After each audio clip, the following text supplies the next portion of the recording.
जो मेरा next topic है वो है कुलराश लॉ। कुलराश लॉ को शुरू करने से पहले मुझे एक बात बतानी है, इलेक्ट्रोलाइट्स क्या होते हैं। इलेक्ट्रोलाइट्स वो स्पीशीज होती है जिनको हम पानी में डालते हैं या मोल्टन स्टेट में, वो वर्क करती है करंट कैरिंग सब्सटेंस का, तो उनको बोला जाता है इलेक्ट्रोलाइट्स। इलेक्ट्रोलाइट्स को क्लासिफाई किया गया है दो टाइप्स में, स्ट्रॉन्ग इलेक्ट्रोलाइट्स और वीक इलेक्ट्रोलाइट्स। जो स्ट्रॉन्ग इलेक्ट्रोलाइट्स है उनमें क्या खास बात होती है कि वो कंप्लीटली डिसोसिएट होते हैं सॉल्यूशन में या मॉल्टन स्टेट में। वीक इलेक्ट्रोलाइट्स कंप्लीटली डिसोसिएट नहीं होते, वो पार्शियली डिसोसिएट होते हैं। जो स्ट्रॉन्ग इलेक्ट्रोलाइट्स है उसकी एग्जांपल है KCl, NaCl। जो वीक इलेक्ट्रोलाइट्स है उनकी एग्जांपल आ गई NH4Cl। तो मुझे क्या करना है, जो स्ट्रॉन्ग इलेक्ट्रोलाइट्स है और वीक इलेक्ट्रोलाइट्स है, ध्यान से सुनना, मुझे काम क्या करना है। मैं एक बीकर लेता हूं, उस बीकर पे मैंने एक इलेक्ट्रोलाइट डाला, ठीक है, से KCl, ये स्ट्रॉन्ग इलेक्ट्रोलाइट। एक बीकर लिया, उस बीकर पे मैंने स्ट्रॉन्ग इलेक्ट्रोलाइट डाला और वाटर डाला। तो हुआ क्या, जब मैंने वाटर का कुछ अमाउंट डाला, ठीक है, और KCl का अमाउंट कुछ डाला, तो ये किसी खास कंसंट्रेशन का सॉल्यूशन बन गया। अब मैं क्या करता हूं, इस सॉल्यूशन में ना इलेक्ट्रोलाइट का अमाउंट फिक्स रखता हूं और वाटर ऐड करता जाता हूं, वाटर ऐड करता जाता हूं, तो आपको ये बात फाइंड होगी जो इसकी मोलर कंडक्टेंस है, ठीक है, वो कंटिन्यूसली इंक्रीज करेगी। फिर मैं और वाटर डालता हूं, तो जैसे जैसे मैं वाटर यहां से डाल रहा हूं, वैसे वैसे जो इस सॉल्यूशन है उसकी मोलर कंडक्टेंस कंटिन्यूसली इंक्रीज करेगी।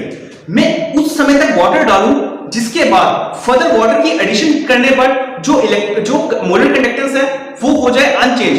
वो लास्ट स्टेज, जिस स्टेज के बाद फर्दर इस सॉल्यूशन में पानी डालूं तो उसकी मोलर कंडक्टेंस अनचेंज रहे, ठीक है, उस समय उस मोलर कंडक्टेंस को बोलते हैं molar conductance at infinite dilution. जो KCl का ग्राफ होता है ना, उसमें क्या होता है, ठीक है, ये पॉइंट्स रिप्रेजेंट कर रहे हैं, ये पॉइंट्स रिप्रेजेंट कर रहे हैं डिफरेंट कंसंट्रेशन पे सॉल्यूशन की मोलर कंडक्टेंस। तो ये जो पॉइंट्स है, जब इन पॉइंट्स को मैं जोड़ता हूं तो मेरे पास एक लाइन प्रोड्यूस होती है। जो लाइन का ये वाला पॉइंट है ना, यहां से लेकर यहां तक डिस्टेंस है, ठीक है, ये ग्राफ किस किस के बीच में है, कंसंट्रेशन और मोलर कंडक्टेंस।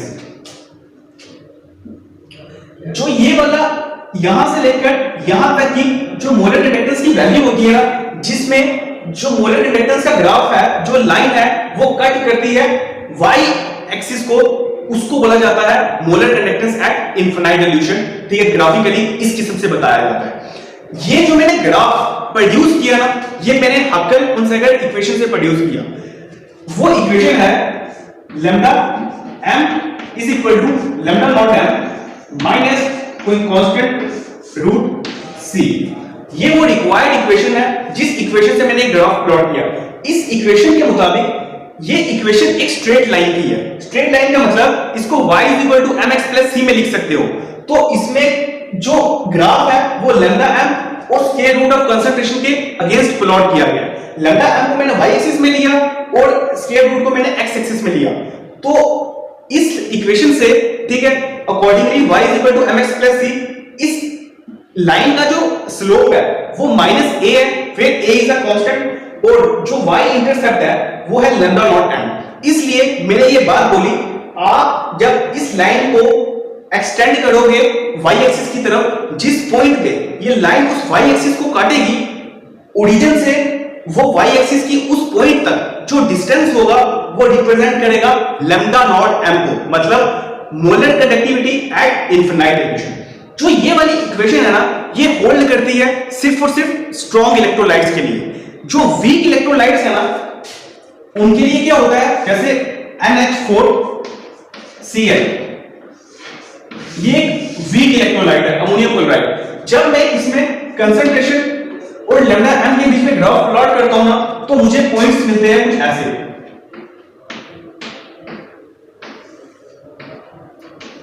इन जब पॉइंट्स को मैं जोड़ता हूं तो मुझे एसिम्प्टोट इक्वेशन मिलती है।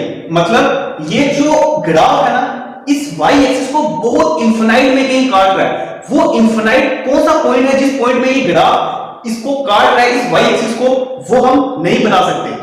ऐसा इसलिए होता है क्योंकि जो वीक इलेक्ट्रोलाइट होता है वो पार्शियली डिसोसिएट होता है, और वाटर के समान अमाउंट एडिशन करने पर ही वो बार-बार कंडक्टिविटी को इंक्रीज करता है।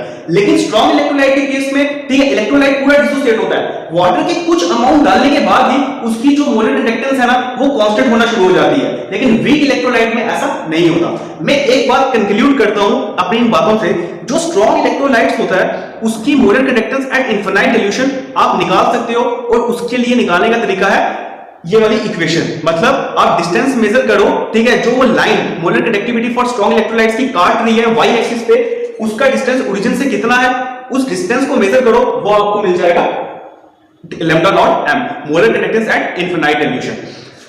जो वीक इलेक्ट्रोलाइट्स है वो इक्वेशन ना ऐसी होती है, वो जो वीक इलेक्ट्रोलाइट्स है उसका जो ग्राफ होता है वो ऐसा होता है कि वो वाई एक्सिस के अप्रोच कर रहा है, लेकिन ये नहीं बता पा रहे कि वो किस पॉइंट को काट पा रहा है। तो इसलिए वीक इलेक्ट्रोलाइट्स की मोलर कंडक्टेंस नहीं निकाली जा सकती।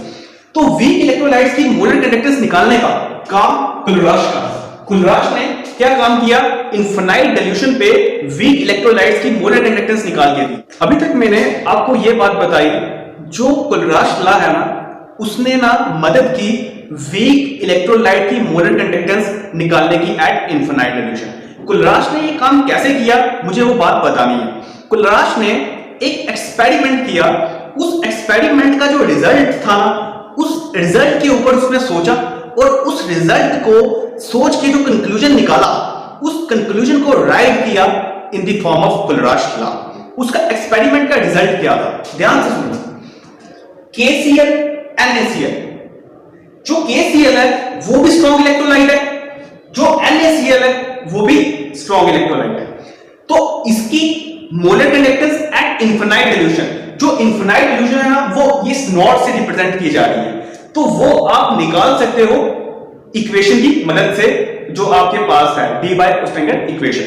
सिमिलरली आप NaCl की भी molar conductance at infinite dilution निकाल सकते हो।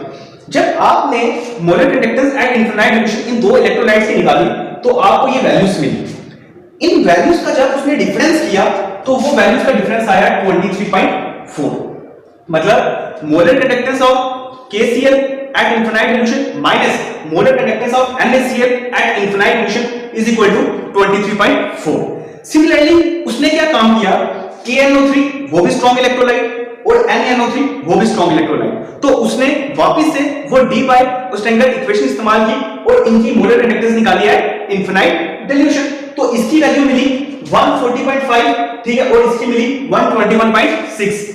तो उनका डिफरेंस 23.4। उसने देखा कि जब मैंने ये वाला पेयर लिया तब इलेक्ट्रोलाइट का डिफरेंस 23.4, जब मैंने ये वाले पेयर्स लिए तब भी डिफरेंस सेम। तो उसने ये बोला कि इन पेयर्स में ऐसी क्या खास बात है, ठीक है, जो डिफरेंसेस सेम आ रहे हैं। तो उसने बोला कि जो ये वाला केस है ना, इन दोनों केसेस में ये खास बात है कि इनमें ना कैटाइन अलग अलग है और एनाइन सेम है, ठीक है। इसमें कैटाइन है K पॉजिटिव और इसमें कैटाइन है Na पॉजिटिव, इसमें भी एनाइन Cl नेगेटिव, इसमें भी एनाइन Cl नेगेटिव, दोनों के एनाइन सेम, ठीक है, कैटाइन डिफरेंट। इसमें क्या है, कैटाइन K पॉजिटिव जो इसमें कैटाइन है, इसमें कैटाइन Na पॉजिटिव जो इसमें कैटाइन था, लेकिन जो इसमें एनाइन है ना, ठीक है, वो NO नेगेटिव, उसमें Cl नेगेटिव था। इसमें जो एनाइन है NO3 नेगेटिव, उसमें Cl नेगेटिव था। लेकिन इस पेयर्स में एनाइन सेम है, कैटाइन्स क्या है, डिफरेंट। तो उसने ये बात कंक्लूड की कि जो मोलर कंडक्टेंस है ना, ठीक है, इस केस में, ठीक है, अगर एनाइन सेम है ना, ठीक है, तो मोलर कंडक्टेंस का डिफरेंस उस एक एनाइन की मोलर कंडक्टेंस से जो प्रोड्यूस होती है करंट और जो दूसरे एनाइन की मोलर कंडक्टेंस से प्रोड्यूस होती है करंट, वो दोनों आपस में कैंसिल हो जाती है। क्यों? वो दोनों सिमिलर इन नेचर है, ठीक है, दोनों सिमिलर सेम आयंस है ना, इसलिए जो ये वाला एनाइन मोलर कंडक्टेंस को प्रोड्यूस कर रहा है वो अमाउंट इक्वली, ठीक है, ये वाला एनाइंस में प्रोड्यूस कर रहा है। तो आप इन दोनों का डिफरेंस ले रहे हो, तो उसने जो प्रोड्यूस किया Cl नेगेटिव ने मोलर कंडक्टेंस, ठीक है, का अमाउंट वो खत्म कर दिया इस NaCl के Cl नेगेटिव ने जो मोलर कंडक्टेंस का प्रोड्यूस किया। तो जिसके रिजल्ट से जो ये डिफरेंस है ना, असल में रिप्रेजेंट कर रहा है, ठीक है, lambda K positive minus lambda Na positive, is equal to 23.4। सही। सिमिलरली यहां पे क्या हुआ, ठीक है, जो NO3 नेगेटिव आयन के कारण, ठीक है, अमाउंट प्रोड्यूस हो रहा था ना मोलर कंडक्टेंस का, वो सिमिलरली इस NO3 नेगेटिव के NO नेगेटिव ने, ठीक है, उसको कैंसिल आउट कर दिया। तो जिसके रिजल्ट से इसका डिफरेंस रिप्रेजेंट कर रहा है lambda naught K positive minus lambda not Na positive which is equal to 23.4। मतलब जब आप केटाइन सेम लेते, अनाइन सेम लेते हो और केटाइन डिफरेंट लेते हो, उस समय, ठीक है, जो अनाइंस की कंट्रीब्यूशन होती है ना टुवर्ड्स मोलर कंडक्टेंस, वो बिल्कुल खत्म हो जाती है, और जिसके रिप्रेजेंट से उनके डिफरेंस में सिर्फ और सिर्फ मोलर कंडक्टेंस रहती है केटाइंस के कारण, जो आपने डिफरेंट लिया होगा। इन सिमिलरली अगर आप केटाइन सेम रखते हो और अनाइंस डिफरेंट करते हो, उस समय जो मोलर कंडक्टेंस का दो पेयर जो आपने लिए उसकी डिफरेंस रिप्रेजेंट करती है अनाइंस की डिफरेंस के कारण, क्योंकि केटाइन सेम है, वो एक दूसरे को कैंसिल आउट कर देते हैं। इन जनरल, ठीक है, कुलराज ने स्टेट किया, इस एक्सपेरिमेंट के रिजल्ट को कुलराज ने स्टेट किया। कुलराज ने बोला कि अगर आपके पास इलेक्ट्रोलाइट है Ag, ठीक है, जैसे KCl, तो जो इसकी molar conductance at infinite dilution है ना, वो सम है जो इस केटाइन की मोलर कंडक्टेंस है लैम्डा नॉट A प्लस जो इस अनाइन की मोलर कंडक्टेंस है लैम्डा नॉट B। ये कुलराज लॉ है फॉर AB इलेक्ट्रोलाइट्स, ठीक है, जो मोलर कंडक्टेंस है, ठीक है, AB इलेक्ट्रोलाइट की वो सम है, ठीक है, केटाइन की मोलर कंडक्टेंस कितनी है एट इनफिनाइट डिल्यूशन प्लस, ठीक है, अनाइन की मोलर कंडक्टेंस क्या है इनफिनाइट डिल्यूशन। इन जनरल, ठीक है, मैंने ये AB इलेक्ट्रोड लिया, अगर मैं ये वाला इलेक्ट्रोड लेता हूं, ठीक है, इलेक्ट्रोलाइट लेता हूं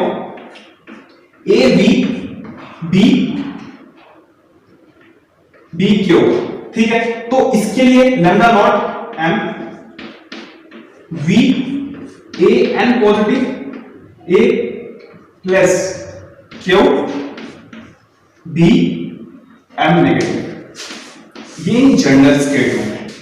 कुलराज लॉ एक बार दोबारा सुन लो। कुलराज लॉ ये स्टेट करता है कि मोलर कंडक्टेंस आपको किसी इलेक्ट्रोलाइट की निकालनी है एट इनफिनाइट डिल्यूशन, तो वो मोलर कंडक्टेंस, ठीक है, क्या होगी, वो जो आयंस वो प्रोड्यूस हो रहे हैं ना, उन आयंस की सम के कारण, ठीक है, और हर आयंस के पीछे मल्टीप्लाई किया जाएगा वो आयंस कितने उस इलेक्ट्रोलाइट में प्रेजेंट है, ठीक है। जैसे, ठीक है, ये वाला इलेक्ट्रोलाइट लिया ABQ, ठीक है, इसमें एक के इलेक्ट्रोलाइट, एक का आयंस V थे, B के आयंस Q थे, तो इसकी मोलर कंडक्टेंस, ठीक है, मोलर कंडक्टेंस A मल्टीप्लाई, ठीक है, जो इलेक्ट्रोलाइट में A के नंबर ऑफ आयंस थे वो V plus molar conductance B ion की मल्टीप्लाई जो B के इस इलेक्ट्रोलाइट में आयंस प्रेजेंट थे वो थे Q, तो मल्टीप्लाई Q। अब मेरा काम ये है कि कैसे कुलराज लॉ की मदद से मैं वीक इलेक्ट्रोलाइट्स की molar conductance at infinite dilution निकालता हूं।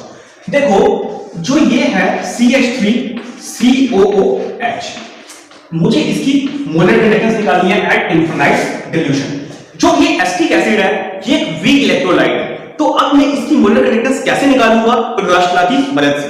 देखो, मैं कुछ इलेक्ट्रोलाइट्स आपको लिखता हूं, CH3COO negative Na positive, HCl MaCl। जो ये तीनों इलेक्ट्रोलाइट्स लिखे हैं ना मैंने, sodium acetate, hydrogen chloride, sodium chloride, ये सारे के सारे स्ट्रॉन्ग इलेक्ट्रोलाइट्स। ये सब क्या है, स्ट्रॉन्ग इलेक्ट्रोलाइट्स। सही, ये सब के सब क्या है, स्ट्रॉन्ग इलेक्ट्रोलाइट्स। लेकिन जो एसिटिक एसिड है ना, वो वीक इलेक्ट्रोलाइट्स है। मुझे इसकी molar conductance at infinite dilution नहीं पता, मुझे निकालनी है, लेकिन मुझे इसकी molar conductance at infinite dilution पता है, इसकी भी पता है और इसकी भी पता है। ये मुझे कहां से पता चली, वो डी बाय हगर-कोस्टेंगर इक्वेशन से। क्यों, वो स्ट्रॉन्ग इलेक्ट्रोलाइट्स के लिए मदद करती है। तो इन तीनों की मुझे मोलर कंडक्टेंस पता है, लेकिन इसकी नहीं पता, ठीक है। ध्यान से देखना, मैं इसको क्या लिखता हूं,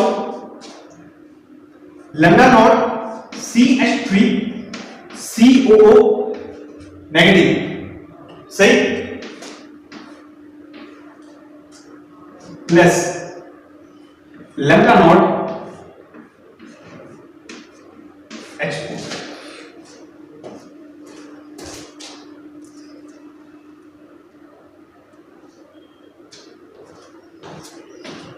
सही। यहां तक इस चीज को मैं ऐसे लिख सकता हूं अकॉर्डिंग टू कुलराज लॉ कि मोलर कंडक्टेंस किसी भी इलेक्ट्रोलाइट की आप सेपरेट कर सकते हो उनकी आयंस की मोलर कंडक्टेंस के बराबर। सही। अब देखना मैं क्या करता हूं, मैं एक स्टेटमेंट लिखूंगा, वो स्टेटमेंट अब मैं क्या करता हूं, मैं उनकी मदद से, ठीक है, ये चीज निकाल के बताऊं। देखो इसको मैं क्या करूं, इसको इसमें जमा करूं, इसकी मोलर कंडक्टेंस को इसमें जमा करूं, ठीक है, और माइनस कर दूं इसकी मोलर कंडक्टेंस। मैंने क्या बोला, मैं ये काम करता हूं, ध्यान से मैं क्या काम करने लगा हूं। जो इसकी मोलर कंडक्टेंस है ना lambda nought CH3COO negative Na positive, इसमें मैं ऐड करूं इसकी molar conductance lambda naught HCl और माइनस कर दूं इसकी molar conductance lambda naught NaCl। सही। ध्यान से देखना, इसकी मोलर कंडक्टेंस भी मुझे पता है, इसकी मोलर कंडक्टेंस भी पता है और इसकी मोलर कंडक्टेंस भी मुझे पता है। क्यों? क्योंकि ये तीनों स्ट्रॉन्ग इलेक्ट्रोलाइट्स हैं।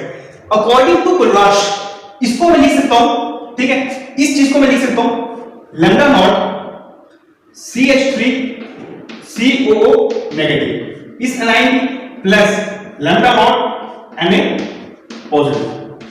सही। Plus lambda nought H positive plus lambda nought Cl negative minus lambda not Na positive minus lambda nought Cl negative. Lambda not Na positive 1, lambda not Na positive 2 cancel, lambda nought Cl negative 1, lambda nought Cl negative 2 cancel.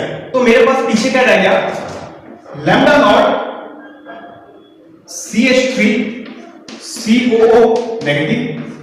सही।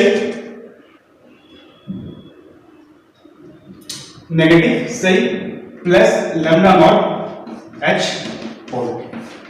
मतलब इसको इसमें जमा करो, इसकी molar conductance को इसकी molar conductance में जमा करो और इससे माइनस कर दो, तो मेरे पास ये चीज क्या है, lambda naught molar conductance of acetyl plus lambda naught molar conductance of H positive. According to Kohlrausch ये बराबर होती है इसके लैम्डा नॉट CH3COH के। मुझे वही तो निकालनी थी। मैंने स्ट्रॉन्ग इलेक्ट्रोलाइट्स की मोलर कंडक्टेंस का यूज किया और वीक इलेक्ट्रोलाइट की molar conductance at infinite dilution निकाल दी।